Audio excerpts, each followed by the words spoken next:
27. Para ksatria peringkat kuning Zhang Ruoshan tidak tertarik bicara panjang lebar dengan Liu Chengfeng. Ia menggenggam pedang berkilau dan berkata, "Setelah pertarungan, kau akan tahu apakah aku kuat atau tidak." Setelah menyaksikan 9 pertarungan, Cheng Feng sebenarnya tidak bisa meremehkan Zhang Ruoshan. Sebaliknya, ia menganggap Zhang Ruoshan adalah lawan yang setara dengan dirinya. Cheng Feng mendapatkan tanda suci level 5S. Ia memiliki tenaga Qi-S. Tidak mengherankan jika bakat miliknya adalah lebih superior dari banyak ksatria lainnya. Maka Cheng Feng adalah seorang ksatria tingkatan puncak dari alam kuning. Hampir tidak ada seorang pun ksatria seumuran yang mampu menandinginya. Jika ia berlatih lebih keras lagi, itu bisa dipastikan bahwa dirinya akan mencapai alam hitam dalam waktu dekat. Teknik pedang meteor. Tenaga Qi milik Cheng Feng memang teramat kuat. Ia mengalirkan tenaga Qi-nya ke dalam pedang. Seketika, pedang miliknya mulai bersinar.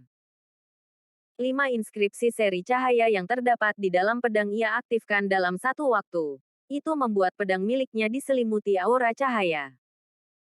Seluruh arena pertarungan diselimuti oleh aura pedang. Pedang milikmu adalah senjata suci bela diri kelas 5. Tanya Zhang Ruoshan. Pengamatanmu cukup menarik. Sebuah senyum dingin tersungging dari bibir Cheng Feng. Ia berkata, cahaya api terbang. Baik pedang dan dirinya terbang mengarah ke jantung Zhang Ruoshan.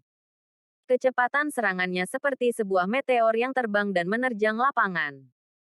Itu adalah teknik pedang kelas superior tingkatan manusia. Teknik pedang meteor. Ruoshan tidak ingin meremehkan Cheng Feng. Ia mulai mengaktifkan tenaga Qi miliknya dan menyalurkan itu ke mata ketiga. Dalam sekejap, pandangan matanya memiliki kekuatan 2 kali lipat. Ruoshan menganalisa seorang Cheng Feng. Ia dapat melihat bahwa Cheng Feng cukup lambat ketika menggunakan pedang. Namun, itu bukan karena gerakan lambat dari Cheng Feng. Itu lebih karena kemampuan analisa dari matanya telah meningkat. Mata ketiga adalah salah satu dari 27 yang dialiri jalur aliran Qi. Itu sangat sulit bagi ksatria lain untuk dapat membuka mata ketiga mereka. Ding. Ruoshan mengayunkan pedang miliknya ke arah Cheng Feng. Pedang miliknya bergesekan dengan pedang milik Cheng Feng dan mengarah ke leher Cheng Feng. Leher Cheng Feng tergores sedikit. Sebuah tetesan darah jatuh dari tepi pedang Zhang Ruoshan. Bagaimana mungkin ia lebih cepat dariku? Liu Chengfeng menyentuh lehernya yang teriris. Tatapan matanya menjadi dingin. Ia berteriak. Lagi. 3 lompatan pedang meteor.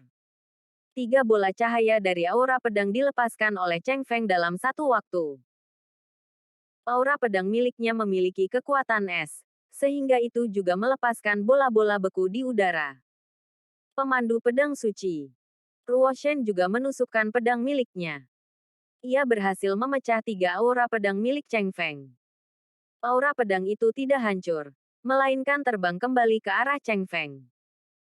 Cheng Feng tidak berani menahan keterampilan pedang suci secara langsung. Maka ia berubah menjadi sebuah bayangan dan bergeser ke sisi kanan. Ia kemudian melompat setinggi 10 meter dan menggunakan teknik 3 lompatan pedang meteor lagi.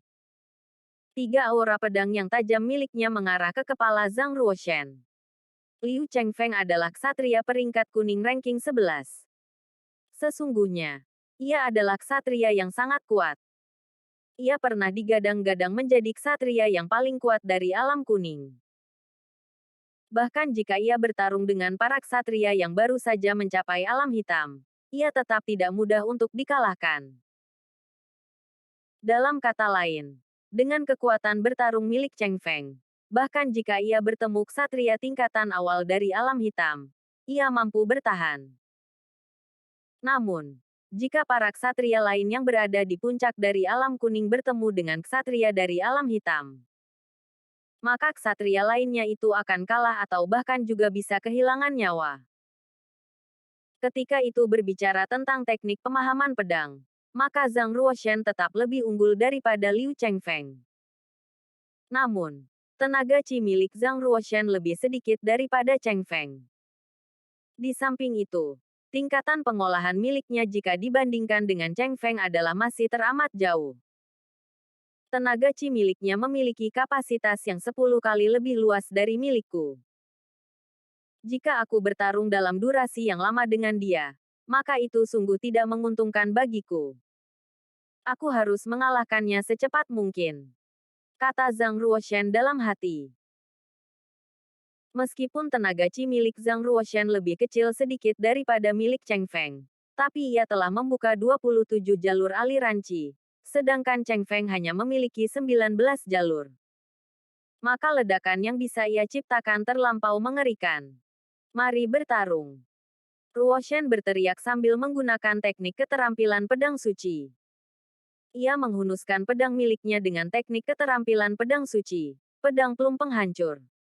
Hei, apa kau akan menggunakan teknik kelas rendah tingkatan ruh lagi? Aku tahu.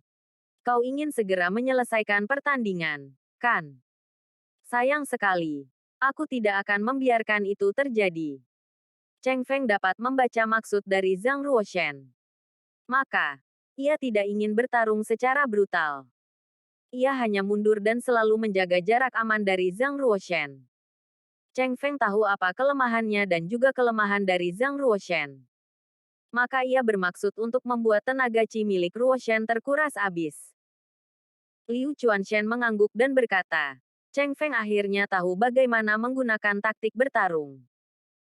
Jika ia tetap menjalankan strateginya, maka ia akan menang. Seorang penulis kitab berkata, Cheng Feng punya talenta yang baik dalam seni bela diri. Jika ia lebih giat berlatih, maka ia berpotensi untuk memiliki pencapaian yang melebihi Anda, Tuan. 15 menit berlalu. Zhang Ruoshan mulai berkeringat. Butiran-butiran keringat mengucur dari dahi dan punggung tangannya. Ia mulai kelelahan. Tenaga Qi milikmu mulai terkuras, kata Liu Chengfeng dengan sinis. Tiba-tiba, Ruoshan mulai melambat saat ia menggunakan teknik pedang miliknya. Seperti memang ia sudah tidak mampu melanjutkan pertarungan. Waktunya tiba. Pergilah ke neraka. Liu Chengfeng mengambil kesempatan itu dan berinisiatif untuk menyerang Zhang Ruoshan. Ia menghunuskan pedang miliknya ke arah jantung Zhang Ruoshan. Ia tidak hanya ingin mengalahkan Zhang Ruoshan, tetapi juga membunuhnya. Ketika Cheng Feng akan melakukan gerakannya, mata Zhang Ruoshan tiba-tiba bersinar. Itu seperti Zhang Ruoshan sedang menatap sambil berkata, "Kena kau." Boom. Zhang Ruoshan berjongkok dan menghunuskan pedang. Pedang miliknya terhunus dan mengarah ke perut Cheng Feng. Bagaimana mungkin Cheng Feng dapat menduga bahwa Ruoshan masih mampu mengubah teknik dengan tenaga Qi yang mulai menipis? Cheng Feng dengan cepat mencoba untuk mengayunkan pedangnya ke bawah dan menangkis pedang Zhang Ruoshan. Kling! Kedua tepi pedang itu bertemu. Sebuah gesekan tenaga yang saling bertabrakan itu mampu membuat suasana lapangan menjadi seketika riuh. Detik berikutnya, Zhang Ruoshan menggunakan sisa-sisa tenaga Qi miliknya dari 27 jalur aliran Qi. Untuk kemudian ia melepaskan semua kekuatan dengan tinjunya. Langkah gajah. Tinju miliknya lepas dan bersamaan dengan itu terdengar pekikan dari para kawanan banteng. Jelek. Liu Chengfeng muntah darah karena luka di bagian perutnya. Ia terlempar sejauh 10 meter ke arah belakang sebelum akhirnya terjatuh. Ia benar-benar mengalami cedera serius dan pingsan saat menyentuh tanah. Liu Chuanshen menggelengkan kepala dan berkata pada pelayan di sebelahnya, "Tuhan, ia terluka parah. Bawa dia pulang dan beri dia obat." Setelah itu, Liu Chuanshen menghadap belakang dan keluar dari istana kuning pertarungan. Boom! Istana itu penuh dengan suara teriakan dan tepuk tangan. Seorang ksatria peringkat kuning telah lahir. Setelah itu, seorang juri dari istana pertarungan membawa sebuah piring hitam yang berisi 100 buah kristal suci dan memberikannya ke Zhang Ruoshan sebagai sebuah hadiah. Selamat, Yang Mulia. Anda adalah ksatria ke-28 peringkat kuning di Yunwu Commandery.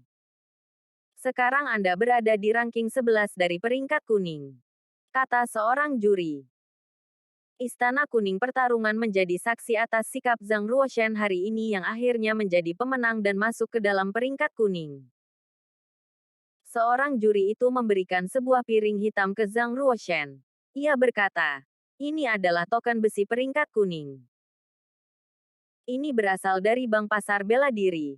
Sebagai pertanda bahwa identitas Anda telah tercatat sebagai ksatria peringkat kuning."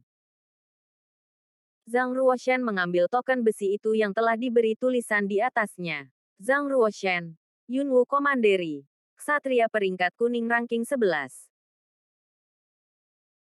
Seorang juri itu juga memberikan 100 buah kristal suci pada Zhang Ruoshan dan berkata, "Karena Anda telah memenangkan 10 kali pertandingan berturut-turut di Istana Kuning Pertarungan, maka Anda berhak atas hadiah 100 buah kristal suci.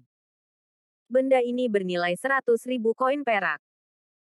Yang mulia, jika tingkat pengolahan Anda meningkat, Anda diperbolehkan untuk datang dan bertarung kembali.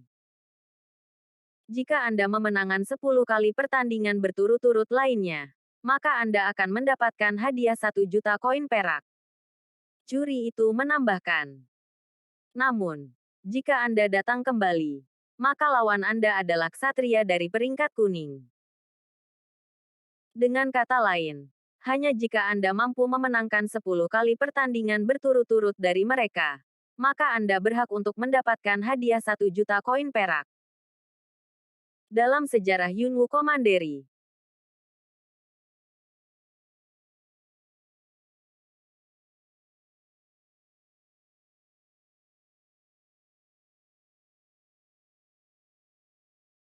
Dalam sejarah Yunwu Commandery, tidak ada seorang ksatria yang mampu mengalahkan 10 ksatria peringkat kuning. Bahkan seorang jenius seperti Pangeran Ketujuh hanya mampu memenangkan 9 pertandingan pada waktu itu. Itu adalah rekor terbaik di Commandery kita. Zhang Ruoshan menjawab santai. "Saya pasti kembali." Setelah mengatakan itu, Ruoshan melangkah keluar dari lapangan dan berjalan menuju Putri ke-9 Komandan dan San Xiangling. Putri ke-9 Komandan Yuxi sangat gembira.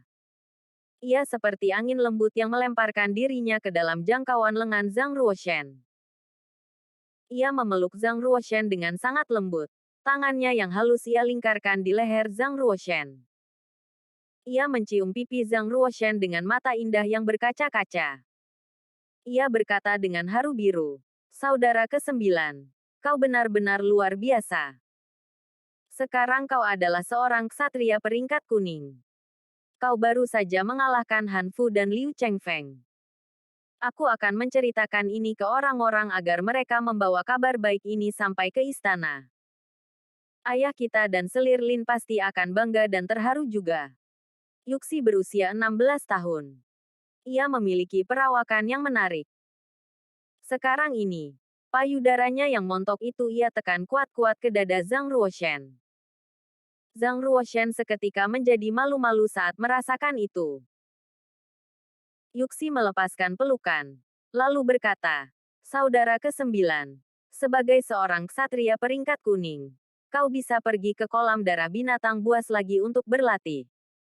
Aku benar-benar iri." Zhang Ruoshan bertanya, "Aku boleh ke sana untuk kedua kalinya?" "Tentu. Hanya seorang ksatria peringkat kuning yang boleh," jawab Yuxi cepat. "Baguslah.